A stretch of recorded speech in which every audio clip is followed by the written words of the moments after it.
Hello, everybody. Catchy1383 with Catchy Gaming with episode 37 of the Epic Store weekly free games.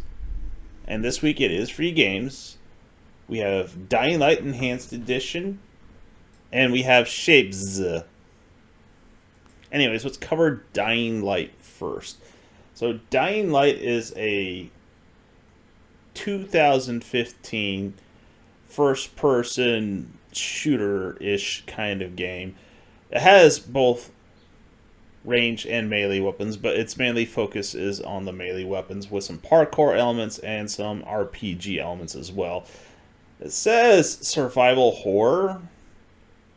Not really, other than maybe repairing your melee weapons and having some healing items. I would say not really.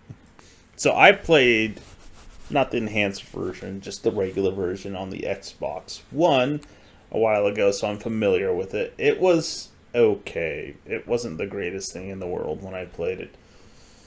I mean, I guess it did well enough that it's getting a sequel, or has a sequel. I honestly didn't care enough to want to play the sequel in either case. Anyways, you play a character whose cover is Kyle Crane, who's infiltrating a city in the Middle East in order to retrieve a file from a specific individual so that he can't publish it. And they decide the best way to do that is to drop him via parachute into the city when parachutes are a signal that they're dropping supplies to the survivors in the city, including medicine to sort of combat the virus that's going around, and food. Would say probably not the best idea since parachutes are visible from miles. And it does go wrong and your character gets bitten.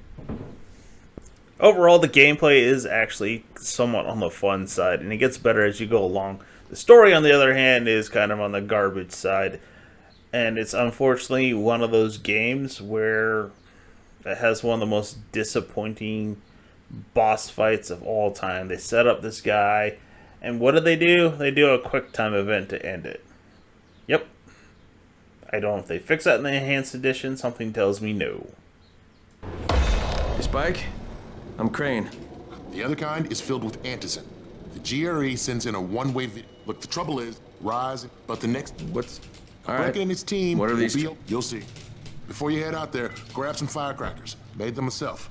They make a fine distraction if you get in trouble.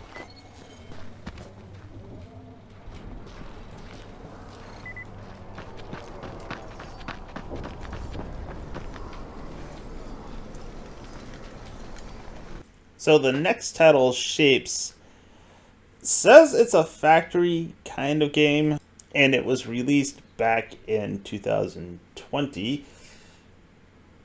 And I really can't find much on this other than Steam saying it has 10 out of 10. And I'm guessing hardly one ever even played this game. It was actually just a lame version of Factorio from what I played.